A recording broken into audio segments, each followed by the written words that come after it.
It's Friday, it's 5 p.m, and it is that wonderful time of year, Bradley, where although Oktoberfest official has ended, we are into the silly season of generally local businessmen who have never run a festival in their lives decide to put up a marquee in a park, white label some really crap lager, and get the general public exceedingly drunk. Best time of year. Beautiful stuff. I mean, I wouldn't have it any other way, Jonny. And being a couple of local businessmen ourselves, we're sort of doing a similar thing next week with Love and Beer. Tickets are still available. We slightly know what we're doing at this point, 3 festivals in. And we have got some lovely, not white label beers, but like absolutely amazing, incredible, world-class beers that we've entirely, co-brewed. genuinely exclusive to the festival beers. Yeah. So what you're saying is we're the best beer festival that you could possibly go to in October in London, without a doubt. I reckon so. Yeah, I mean, there's some other good car scale festivals happening this month all around the UK, but yeah, we're the premier beer festival, I think, in October. Yeah. And also we will, I didn't even really think about that link, which I appreciate. Good thinking, Bradley. Straight in with the sales a couple of element. local businessmen, us. Yeah. Yeah, exactly. Not really local to each other anymore, but still local to someone. And we will be pouring. Guys. So the free beer that you get when you arrive at Love and Beer will indeed be Paulaner Oktoberfest from the Oak Barrel. So in some ways we are getting... No, exactly. And we will be getting the local people probably quite drunk, but responsibly drunk. Please drink responsibly at our festival and be good to each other. Oh, yeah, but yeah, we're carrying on this rich tradition of terrible Oktoberfests. And indeed, I hosted one last night. Yeah, do you know what I realised, Jonny? Sorry, I was like, we should do a Halloween edition of the festival maybe next year, where it's because we could do some not that either of us like them. We could do some pumpkin sort of beers, couldn't we? Some pumpkin ales and all sorts of spicy boys, and yeah, I think we could lean into the winteriness, maybe like a winter version, because we're right at the end of summer. We can't call this summer anymore. No, although I was out this morning in my t-shirt wondering what on earth is going on, and all the loads of flowers have bloomed in my garden as well, which is a little bit disconcerting. Feels like the coming of the end. But yeah, we could, maybe we should do. I mean, when I put a call out to all of the 12 breweries that were going to collaborate for this festival, I basically said, we need some dark beers, we need some sours, we need to mix it up, not just pale and hoppy. And in response to that, I got 5 IPAs and 1 smoothie sour. Right. So maybe next year we'll say, we need somebody to take on the pumpkin spice, please. Because it probably will be in October again. And Spice Boys. Much as it feels wrong to drink pumpkin beer, it feels wrong to not have one at a festival in October. Yeah. I'm wearing very autumnal. I'm like a tree today. Look at all the colours of the leaves, Jonny. It's beautiful. I didn't even really think about it, but it's exactly like a tree, isn't it? Look at that. Yeah. It's like a New England experience in an overshirt. Beautiful. And I've gone for an orange fleece. So you're also very autumnal. Yeah. But just because the Brudio's cold, really. But also in the beers that we'll be drinking today, I'm keeping the Oktoberfest vibe alive, even though it ended last week, with a tank pour in the official festival glassware, which our good folks listen to the podcast. Oh, look at that. Won't be able to see, but this is the official glassware this year, similar to last year, but we've got this beautiful, how would you describe it? Neon green, isn't it? Neon green, isn't it? Yeah, day glow. And then the Grainfather logo, because they've kindly sponsored it. And this is my Oktoberfest beer, single decoction. It's been lagering now for 10 days, and it's starting to drop bright. It's a little bit hard to... Well, no, you can just about see. It's not a hazy beer anymore, but it's still definitely got a cloudiness to it. So it's still going to have another... I'm going to keg it today and lager it in the brew fridge from here on out. I've dropped out all the big stuff, and now I'm going to stop the glycol chiller ruining every meeting and indeed podcast that I do. But it's smelling great. It's really honeyed and a little bit bready and quite lemony. I think I've gone overboard on the hops. I should have reined it in a bit, because it's also, from my last tasting,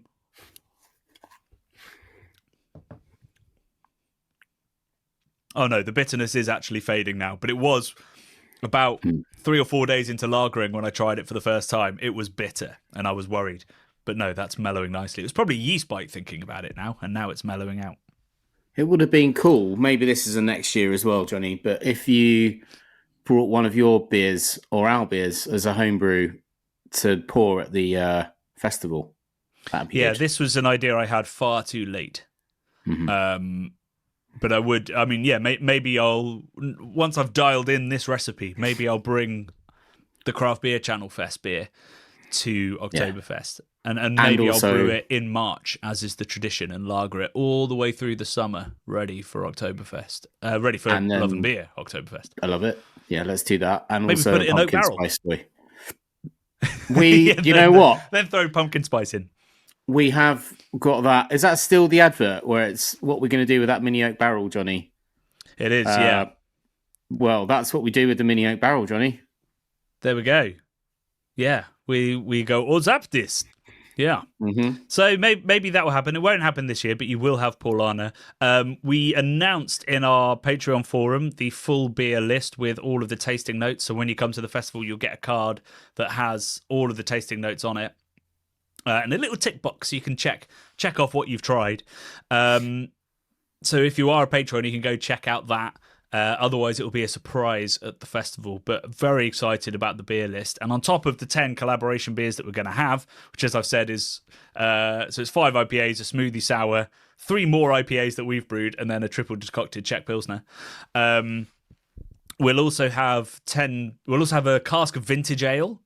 This year's vintage ale from Fuller's, very kindly donated by Fuller's. Very cool. Which I'm excited about. And then 10 kegs from the Beer Merchant's Tap generally. So I've put in some requests for things. So there will be a Nitro Stout from Whiplash. There's hopefully going to be Allagash Wit.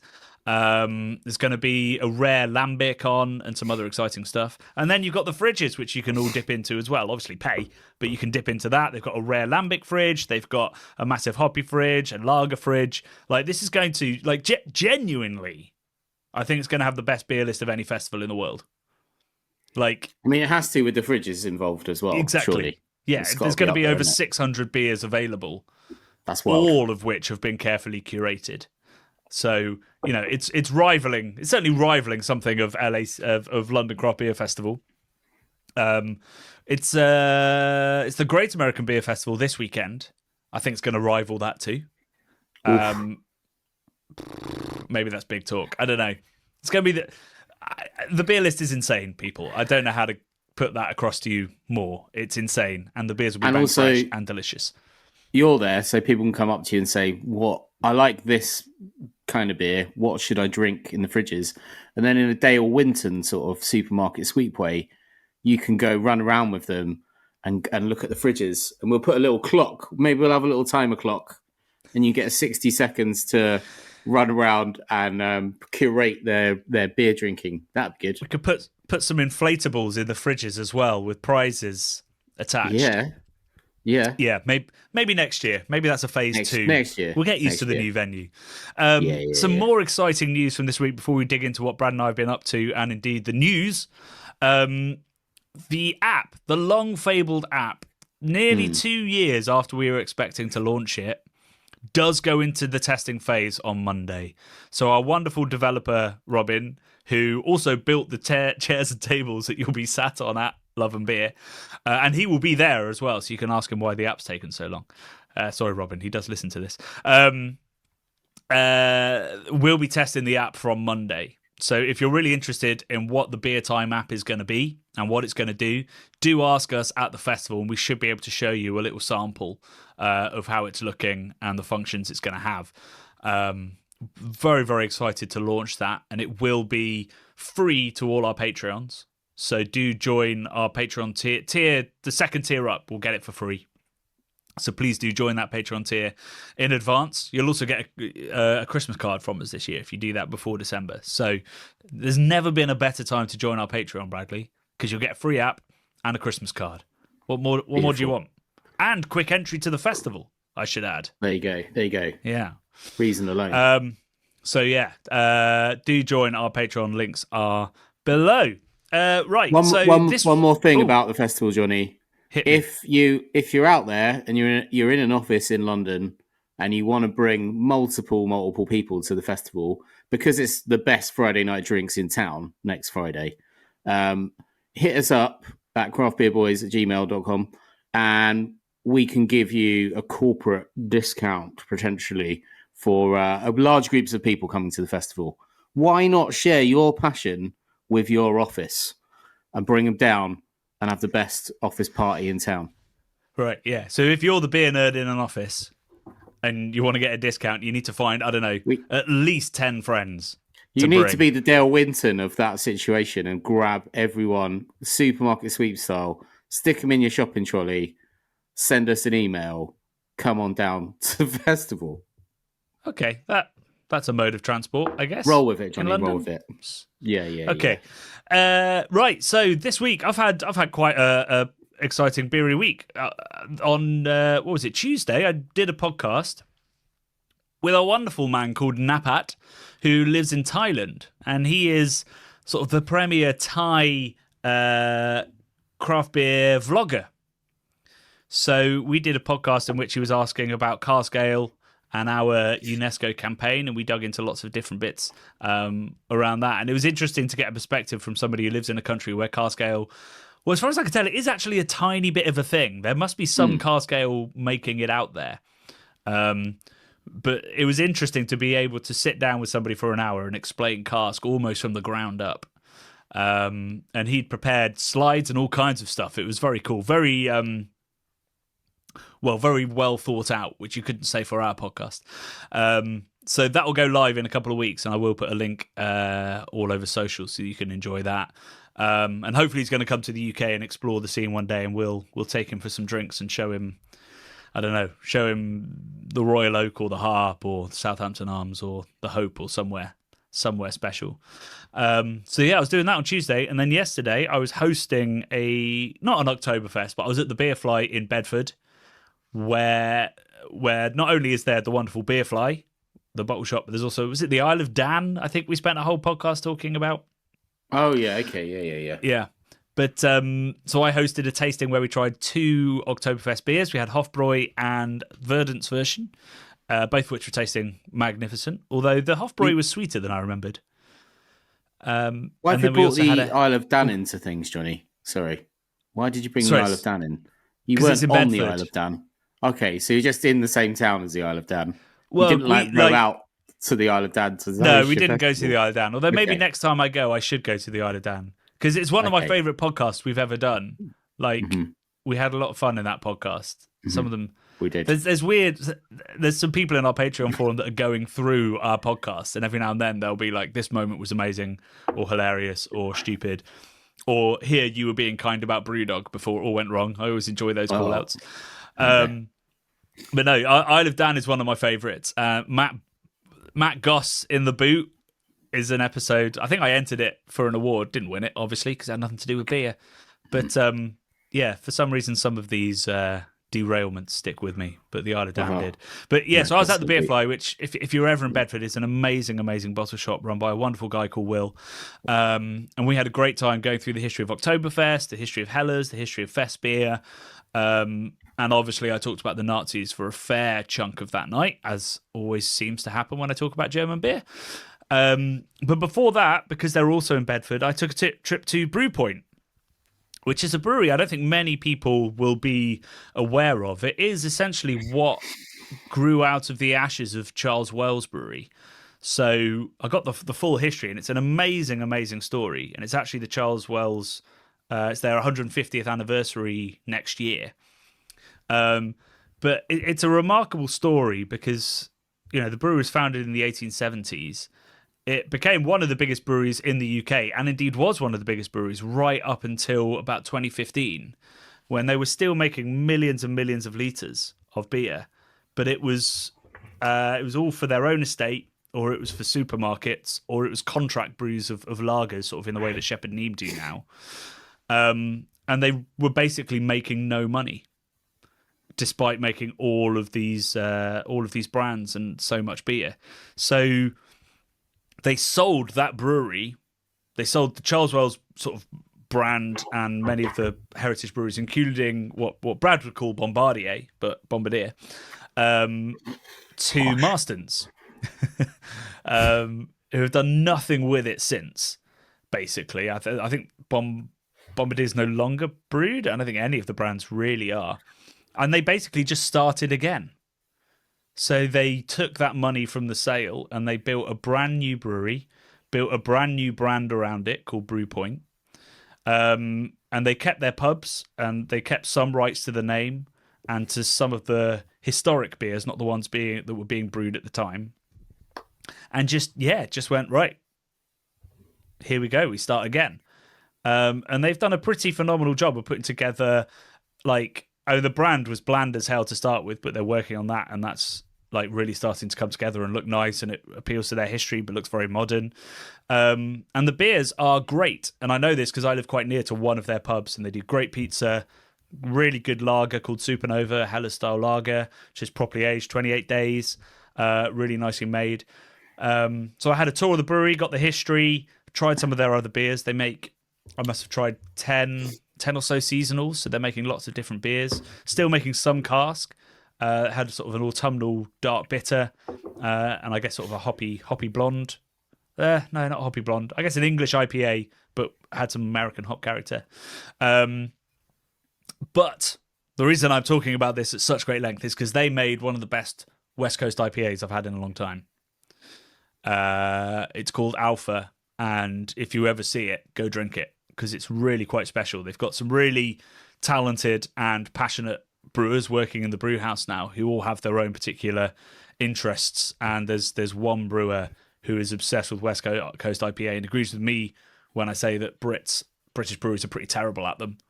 And this one was really, really good, like really crisp and clean, but with that big malt character that isn't crystal. It's like it's quite hard to describe, but a really great West Coast IPA.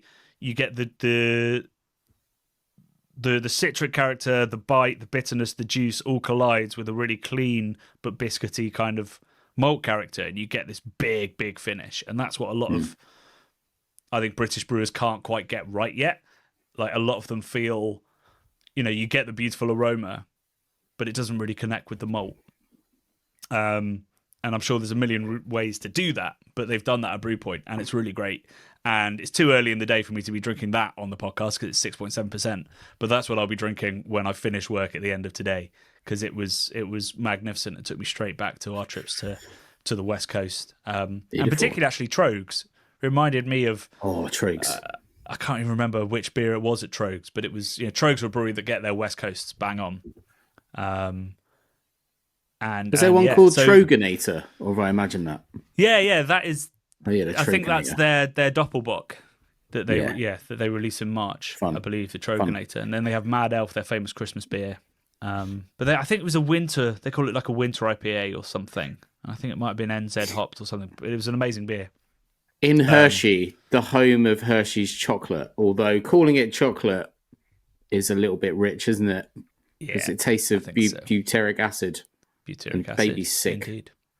I've been talking about butyric acid a lot because I'm currently editing the Some Mars of the Desert documentary together, and we have a surprisingly long conversation about butyric acid. They add it to their beer. Oh wow! Okay. Yeah, this crazy. episode is going to it's going to blow some minds when we get to dig into the processes that they use. It's truly unlike anything I've ever seen. There's I mean, that sounds mental, so can't wait. But also, isn't it weird that that's in like chocolate? Is it a kind of thing where it's a little bit gross, but that makes it kind of moreish? Is it like erogenous? Is that why we have these sort of flavors that are sort of a bit wrong? Erogenous is sexy, isn't it? Yeah. No, not about chocolate really, but no, certainly not Hershey maybe chocolate. Erogenous. But like, it's kind of it's a wrong flavor for what you're expecting. So maybe there's something a bit naughty and weird when you get a wrong flavor. You're like, no, I know what you mean. I don't think erogenous is the word, but it's probably not. I know there must be a word for it. I'm operating on only a few hours sleep, so my brain's not firing on all cylinders today. But I mean, I can't find the word either, to be fair to you. But no, I think you're right that sometimes wrong flavors are a little bit appealing. Like that kind of flavor when you get it in Parmesan. That's quite famous for that baby sick kind of aroma and flavor. I don't know about it. I can't stand Hershey's. I can't put it in my mouth. It's disgusting.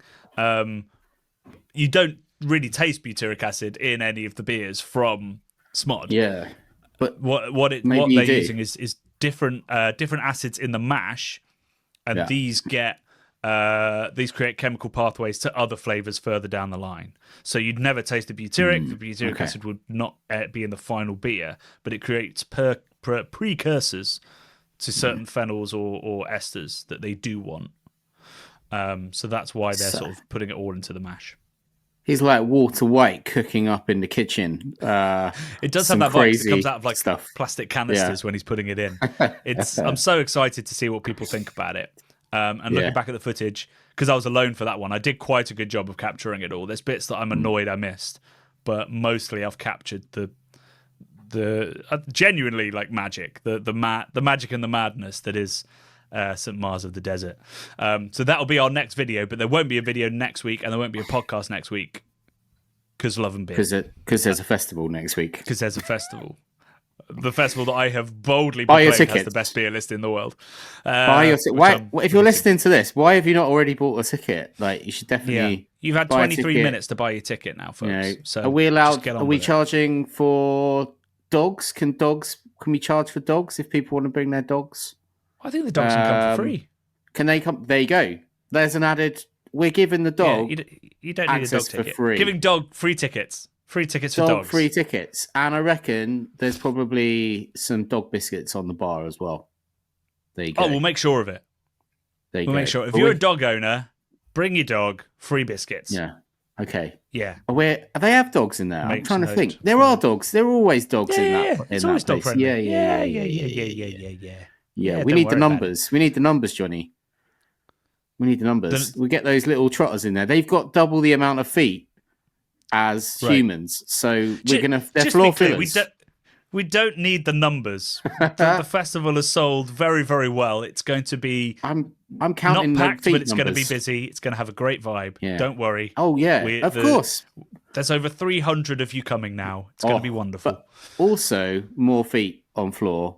Excellent. So four little feet is more. Okay. 2 more feet. There you go. Okay, cool. Right, let's dig into the big news in Britain this week, which is it's come completely out of the blue, but there's a call for evidence for changing the licensing laws around pubs in the UK, which has been obviously by certain areas of the press has been welcomed. It's like, you know, Keir backs pubs, all this kind of stuff, but the response from the industry has been pretty muted because the way that most of the mainstream press have framed it is that it's like, hooray, we're going to be able to have our pubs open for longer. Now, the first thing to note is that generally this is done on a local council level. So local councils could just let their pubs open for longer anyway. You know, there's not necessarily a big change in the law there. But also, the issue that publicans have at the moment is not how long they can be open. In fact, most pubs that are struggling need fewer hours. They are closing on Mondays and Tuesdays and potentially Wednesdays. They are closing early on Sunday nights because nobody is around. So just opening the pubs for longer is not necessarily going to help. And hopefully the evidence that's going to be sent in by people, and we'll be sending it in, and you can, as members of the public, if you're British, should, that what is needed is not more hours. What is needed is not a more relaxed licensing law. You know, you can serve alcohol early in the day and this kind of stuff. We don't need any of that. I don't think that's particularly responsible to be promoting or to be suggesting. What they need is a cut in fucking VAT, a cut in fucking business rates, a cut in fucking beer duty for draft beer, so that they can actually make profit on what they're selling. Agreed. So a lot of the press have been calling this wonderful. The industry has come out going, I mean, it's nice that we're talking about this, but we're not really talking about the right things.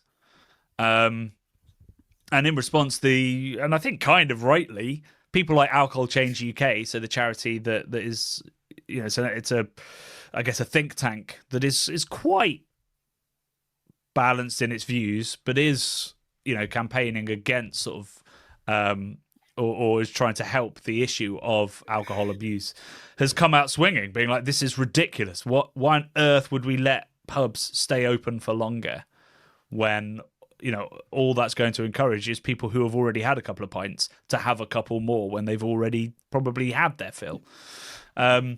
So, I mean, I think it just shows again just how out of touch the government is and how little they understand the industry, and how really, to some extent, I think it's just a PR thing, right? They say, "Oh, well, we're opening the pubs for longer so that you can enjoy more drinks." You're like, no, we don't want to. It's the same for the King's birthday. They said, "Yeah, well, the pubs can open an hour later." They don't want to. We don't want to be there an hour longer. We want to have a pint we can afford. So, yeah, this has been big news in the industry. I don't know how aware the public are, but please do submit to this. Maybe I'll see if I can find the link. I don't know whether the consultation's actually open yet. But these consultations are incredibly important. This is how our UNESCO campaign got kick-started, because there was a call for evidence. So these things are just as powerful, if not more powerful, than writing to your MP, because the MPs have come to us and said, "What do you think?" And, if we want to criticise the government, we need to reply, or else we don't really have a right to kick up a fuss when your pub's open an hour later on a Tuesday, and it's made no difference to anyone. I've got a tagline, Johnny. There ain't no pubs without the public. I think that could imply that they should be open more. Well, I think, like you said, what's the point in opening pubs for longer when they're already shutting at a crazy rate anyway, because no one can afford to drink pints in pubs. So the general public can't drink in pubs. There aren't any pubs without the public. They put the pub in public. Put the pub in public. I like it. Yeah. We'll put it in our response to them. We'll be like, "Here's some taglines for when you make the right decisions around this." Yeah, exactly. If they do. Cool. And the other bit of news is we have something. So this week, I have been sent this video so many times. And please, I don't say that to say stop sending me this stuff. I love seeing it. But everybody has been enjoying this little bit of work by a comedian that I have been aware of, because they do some pretty funny stuff before. But as you will know, as the world will probably know, House of Guinness is out into the world. Have you watched an episode yet, Brad? No, I need to do that as well. I haven't had a chance. We'll try and watch one between now and our next podcast in a fortnight, so that we can give our view of it. But in particular, one person sent this to me and said, "Is this your fault?"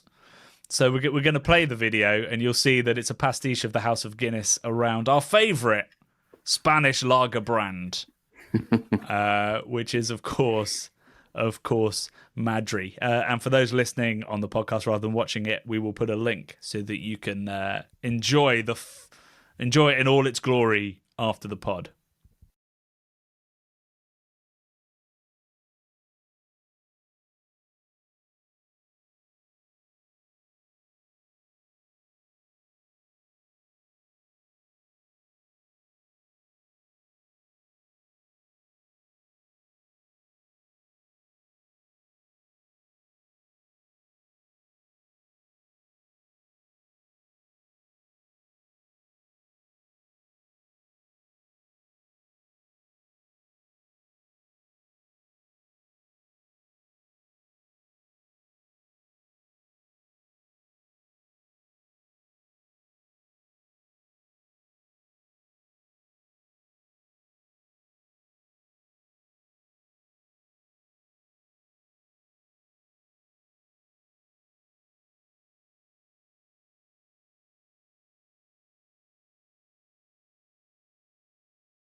Yes. Great stuff. What a legacy. So many brands have that exact legacy. And to some extent, it's Guinness's legacy as well. It's the port in the storm. It's the old reliable, despite what people on Instagram are trying to tell us. It's the pint that's usually in the best nick. I don't know whether that's true of Madri, because I've never, ever had a draft Madri. Is that right? Do you think we'll reach a point where there are Madri influencers that are like, influencers, but they're dressed like Madri men, and they're schooner scoring away on their shit pints of Madris. I mean, I was in London during the entirely racist march. Was it the UK? I can't remember what it was called, but it was Tommy Robinson's march. I was in London that day, and there were a lot of flat caps and waistcoats. So I feel like people are already dressing like Madri men. I don't know whether they drink Madri. I don't really know what Madri's core audience is, but there's a lot of Madri dressed people out there already. Maybe could happen. I like that they sound so Russian a lot of the time. It's like Iron Fist, like, we will take this. It's like a comedy Russian accent that's sounds nothing to do with any part of Spain I've ever been to. I don't think so. Yeah, it's pretty good though. I mean, it's beautifully written. It's questionably performed, but I think that's part of the charm of it. And I enjoy. I wonder how many people watch that and go, "Wait, Madri isn't Spanish." I mean, at this point, has if public they're listening to this consciousness reached podcast, that point? Well, you're talking about if they're watching it on socials, then they're probably confused. Yeah. But potentially, it could stop some people drinking a cheeky pint of Madri, couldn't it? And switching it up because Campo or something. I guess I'm surprised and pleased that it's reached that level where we can pastiche shit and people will understand it. Because this has gone viral and it's been sent to me a million times. So people out there that have probably never given a second's thought to the fact that Madri might not be Spanish will see that and start to question it. And that's the power of comedy sometimes, can change the world. / make you, I don't know, reach for a Stella. I'm not quite sure what the end goal of our campaign to ruin Madri is. Not that there's a campaign. Well, it could be a campaign. I don't know. It's still one of the best watched videos we've done in the last year, the not Spanish episode, which I'm both pleased about and disappointed about, in that I think it's got more views than all of our Keep Casca Live videos.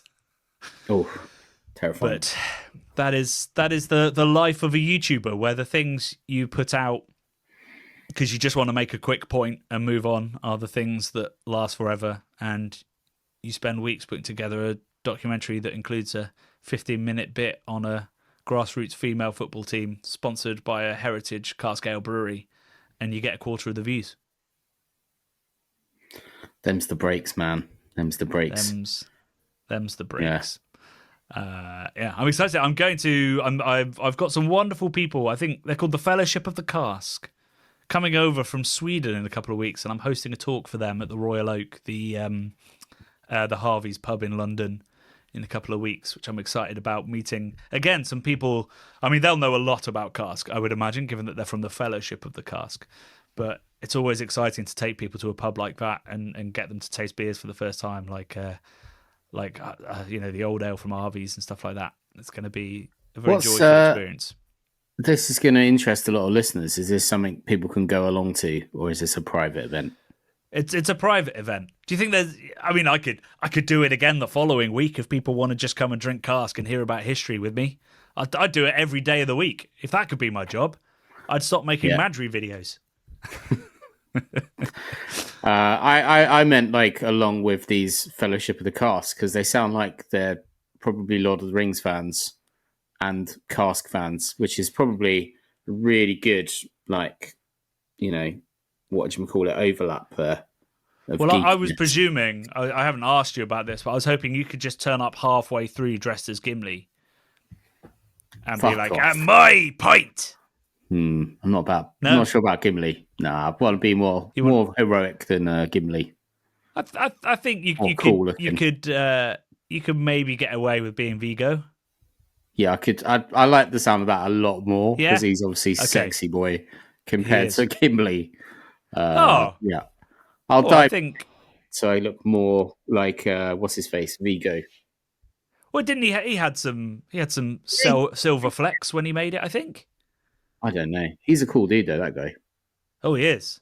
He is. And Strider is one of the coolest. He was when I was growing up. My mum used to read that book to me, and he was just the coolest. He was my idea of masculinity when I was a kid, and I think it's relatively uncomplicated, except for all the killing. Yeah, mine was Kurt Russell, sentence. as I've said many times, who did a lot of killing.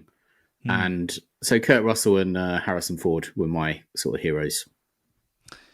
Yeah. I think you were. Yeah, I wasn't allowed to be watching that kind of stuff at the age of 7 or 8. So it was Lord of the Rings or nothing. Missing out. Yeah. Yeah. Well, what were you watching, Lord of the Rings? You were watching the weird earlier film that no, it's the made. Books. Oh, but yeah, you said watching I was being as if like you watched Lord of the Rings. Oh, I get you. No, I wasn't. Right, I was like, you're not that young to be watching that when you were 7 or 8. I said you could be Gimli, but geez. Yeah. So okay, so you'll come in halfway through, and you'll be with the hood up, and then with do the hood Strider thing. Yeah. And like he does slam something on a table. You'd be drawing attention to yourself, Frodo, or whatever it is he says. Exactly. Exactly that. Yeah. Yeah. In fact, the signal can be me going, "This is a pint." Yeah. Do you know what I saw lately, which I was like, that's a fucking brilliant T-shirt, there's a new place in Margate open called Low Life, and it's a cafe, it's an art space, it's a merch store. The guy makes T-shirts, and it's an alcohol-free bar, which is a bit weird. So I had like an alcohol-free Stiegel thing, which I didn't like actually. So alcohol-free Stiegel Radler, terrible, not thin, great. Not very good. But he's bringing out a T-shirt, which is excellent, and it says the only marathon I'm ever doing is the Lord of the Rings extended edition marathon, and it's like heavy metal looking. It looks excellent. I'm going to get one when it comes out. Okay. It's wear excellent. It on the pod. So wear it at the festival. You'll be seeing it at some point soon. Yeah, it's pretty good.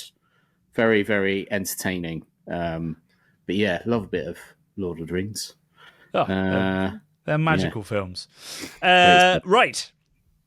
Back to beer. So obviously we've got this week's video, which was I cut out all of the absolute geekiest stuff because we went all in into we talked deep about the science of mash hopping because there were some hops going into the mash. We talked a lot about new hop varieties and stuff like that, although actually quite a lot of that stayed in because we were talking about Crush. But this was our collab brew with Baron, so the third in a series of beers that we've been doing with him, in which the names all relate to legwear. Started with Brad's short shorts and then became board shorts, and now it's zip-off trousers. Although I notice on the card that you'll be looking at Love and Beer, I put zip-off shorts because I'm an idiot. And then hopefully Trousers Tipper will be coming your way, as I hint at the end of the video. So Love and Beer. I want hot pants, and I want maybe G-string as other names.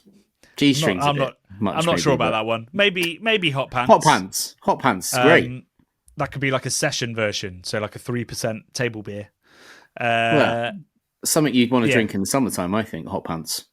Okay. When it's hot outside. Well, I think that's where the short shorts idea came from. I think we've kind of already done that. We just didn't go quite as far as hot pants. Yeah. So it is. It's an 8% double IPA that will be served at the festival for the first time. It is with Strata, Simcoe, Motueka, and Crush. And that latter hop is most of what Jack and I talk about in the video because it's a former, well, they're all former experimental hops, but it's one that's only recently been given a name. And I was surprised when Jack said that it's been around for 5 years. So I guess it was in its HBC hop breeding company guys with, was it 586? I can't even remember now. Been in that guys for a long time and being used by a lot of brewers. And actually the first time that I saw it in a beer was we were at Pressure Drop brewing False Azure for the first time. So that would have been last summer, and they had a beer just called Crush that was coming out. And it's a really interesting hop. I took some home. The Yakima Chief folks very kindly gave me a load of little homebrew packets. And I put a little bit into a homebrew that I did a couple of weeks ago, which came out pretty well. I used Mango Madness, and I'm not sure I would again unless I was in a real rush. I didn't quite love the profile that it came out with, but the Crush I think was smelling really nice. And And it's an interesting hop because it's sort of a brighter, more citric mosaic, which is quite a powerful idea, I guess. I don't think you've rubbed any yet, have you, Brad? I haven't. My hands haven't been that green at this point. They look incredibly green with the 586. Did a 586 computer ever come out? Because it was 486, wasn't it? Like a Pentium or whatever. I was a Mac guy growing up, but I remember 486 was the computer system, right? I have no idea. Okay. I thought you'd know that because you were like into computers. No, Intel 486. I think that's probably before my time. Well, it's introduced in 1989. I'm just having a look, but it definitely went up for a long time. I mean, I was, what is it? 86, did I just say? I was 4. They said 89. So did I say 89? I can't count. But yeah, okay, sorry, 586, not 486. Yeah. It looks great. I liked Jack's comment that it smells like dudes. Was that about that specifically? That was Strata. That was the Strata. That was Strata, CGX, wasn't it? Smells like dudes. Which smells like dudes. Yeah, so skate parks and weed essentially was his tasting note, which I do agree with. I mean Strata I've talked about a lot. I love that hop. I think it's brilliant and it can pair with almost anything and it's going to give you depth and funk as well as sort of passion fruity, sticky sharpness. It's a very cool hop, and Crush is, I think, a really nice thing to pair with it. But Crush did have, as soon as Jack mentioned it, it does have this kind of sulphury, light match strike kind of thing to it, which is probably not as ideal. I don't think I've ever got it in a beer, so maybe it's something that sort of blows off or gets fermented out or whatever it is. But it does have that little flaw when you rub it, but doesn't seem to once you brew with it. So it'd be interesting to see, there's always experimental hops people get excited about, and then they sort of slowly disappear because they're not as sort of dialed in and as characterful as the hop growers would hope. So it'll be interesting to see where Crush goes. I think it's definitely got a chance, and it's also within that kind of wheelhouse of what people want. Like Sabro was just a bit too far out. I think Talus sits right on that edge. And I think people are still slightly working out Talus's place. We might have a video sort of based around on that we're working on, because I think Talus it could be a really important hop because it has so much wonderful kind of pink grapefruit zippy character without falling over into the soapy, sherbety, coconutty thing that Sabro has. So I think it's a pretty cool hop, and I want to use it a lot more. I've got some bags of it that I'm going to. So I think I want to brew a West Coaster next. Well, the next thing I'm going to brew, actually, as the people in our forum will know, is a Belgian double. I'm going to try and recreate West Valletta 8, which I think it's back in the house. But I bought Brew Like a Monk by Stan Hieronymus and been doing lots of research. And it's a very confusing world because basically all of the monks say 2 malts, 2 sugars, 2 hops, 2 yeasts, 2 of everything. And then you look at all of the homebrew recipes going back decades, and it's like 7 malts, 1 yeast, 5 hops. People, I think it's maybe it's a slightly American approach. It's throw everything at it, but also I just think people are just baffled by the idea that sugar can add that much character. There's still this kind of cliche that brewing with sugar is cheating or something, even that though isn't. Sorry, mate. I was just going to say the double thing where you're like 2 of this, 2 of that, 2 of this, 2 of that. That isn't where the name double came from. Because we're always like, it's double the amount of stuff or whatever. Or triple is like. No. So it's not, that's not, we're still not entirely sure where double came from. It's confusing. But could it be that? Could it be 2 of this, 2 of that? No, it's a rule that applies across all Trappist styles. Okay. So the triple is 2-2-2-2-2 as well. Yeah. So it's just it feeds into sort of the monk's approach of simplicity. So everything they do, they try to keep as simple as possible, and so all these homebrews are lazy monks. Famously lazy monks. Exactly. Literally, work hard, pray hard is praying, eh? Praying. Is that what we call it? Having a snooze, having a pray. Oh yeah, God, Bradley. We already struggle to get any replies from these monasteries. So I'm having a chat with Stan Hieronymus, and he sent me some really interesting research and some slides that he's done for homebrew talks and stuff about this. And I've also, through like Jeff Vandenstein's work and Stan's work and other sources, I think I've got a recipe down to try and make Westfaletter 8, which is because it's jet black, it's dry but it's hugely fruity and it's quite hoppy. So it's a pretty unusual beer. And because I've left this so late, I'm not going to be able to do multiple iterations. So it's not going to be like the Pilsner episode that I'm working on, where I'm now on batch 5 or 6 of this beer. It's going to be, I'm having a go for Christmas. Let's see how it pans out. And when I do that, when I try a recipe for the first time, I try it as traditionally as possible. Try it as close to what the professionals would do. And then if it needs tweaking on a homebrew scale, I'll change it from there. So it might well be I need to add some special bee or some like a little darker malt, a little steep at the end of the mash or something. But I'm not going to do that for V1. But I am going to bottle condition it. I'm going to lager it because all of them are lagered, and I'm going to ferment it, free rise it, let it get real hot like the Westfaletter and Monks do. So it's going to be a fun video, I think. If a lot of technical know-how. I've never brewed. No, of course I brewed with sugar with the Omnipollo beer, but I've never really brewed with it. It's certainly not been a main part of the character. It's always just been feeding the yeast. So I've got no idea what colour this beer is going to come out. No idea what strength it's going to come out. No idea what flavours we'll get out of it. But hopefully Stan will steer us right. But after that, West Coast beer. I want some more West Coast beer in my life, because I think we even said in one of our big ins that it was going to come back, and it just hasn't. It just hasn't, and the ones that have been mostly crap in the UK. So it makes me want to travel to America so badly whenever I have a West Coaster and go, nope. That said, Jack's brewed a very good West Coast dipper. So if I'm going to have a Dangerous Friday, maybe I'll drink some of that. What are you doing with your last weekend of freedom before we have a big festival, Bradley? You got any beer plans? I don't know. I mean, it's my birthday last weekend, so I did a little tour of Margate. I went, like I said, drank some alcohol-free beer in a new sort of trendy place. Then I was drinking pints of Yar, pressure drop Yar in Last Light, which is owned by Tim from Flock and his wife Sienna from Pressure Drop, and some other lovely people from the area. Went to Fez. I drank gin in Fez. I was drinking Monkey 47 gin.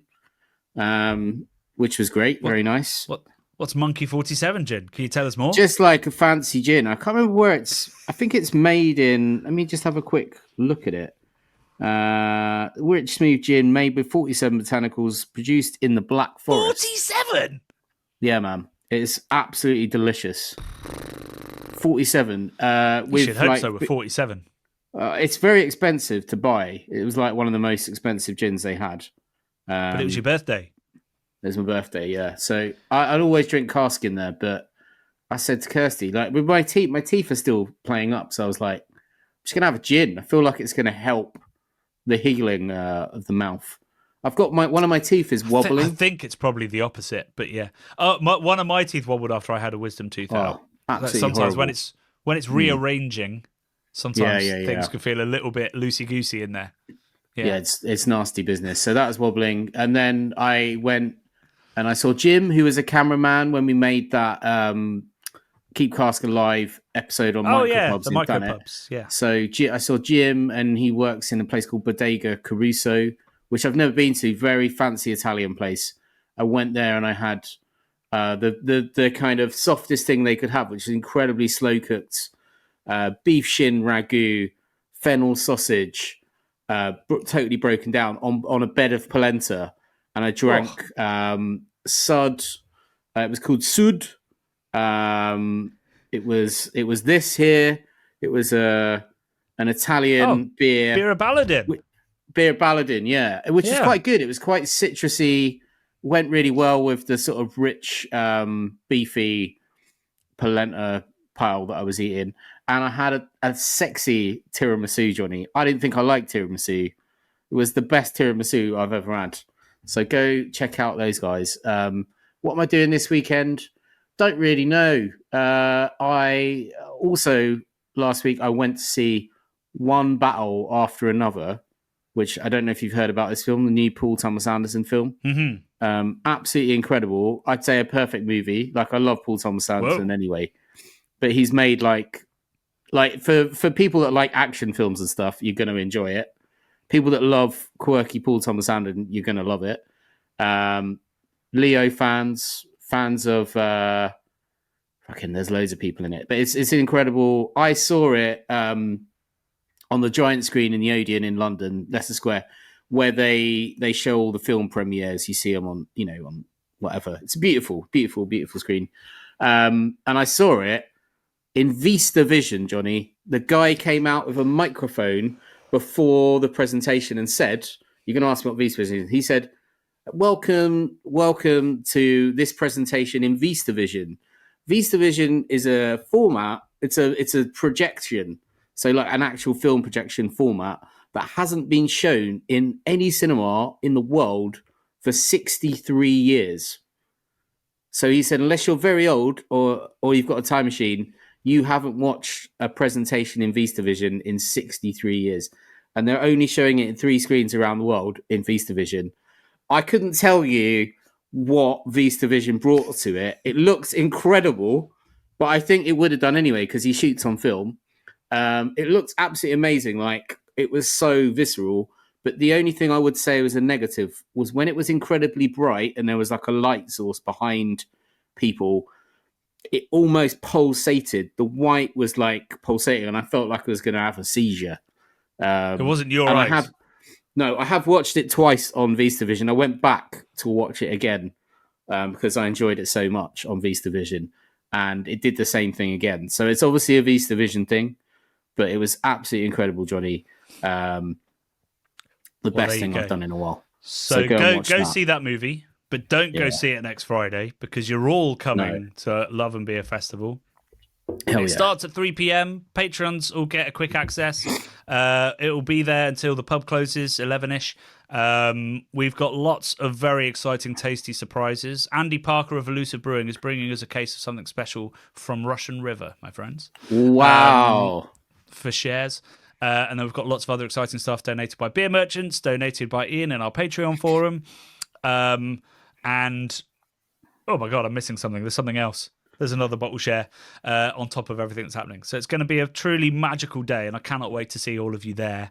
And if you miss it, we are working on putting together a taster pack for a digital version where you can try some of those collab beers, which will probably happen in mid-November because we've got to wait for the packaging of the Utopian beer because they're not going to can it for a little while. So yeah, that's it from us for 2 weeks. Try not to miss us too much, or indeed try to come to the festival. And that following week, we'll also be releasing the St. Mars of the Desert episode as well. So lots to look forward to. Just try to be patient or try to be in Hackney. Until then, love and beer. Love and beer.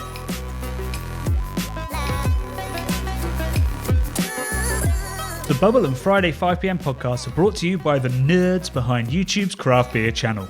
You can watch over 400 mini documentaries at youtube.com/the craft beer channel. And if you love what we do, support us via Patreon and get access to merchandise and our amazing Discord forum, a positive and welcoming space for everyone who loves beer, food and homebrewing. Love and beer.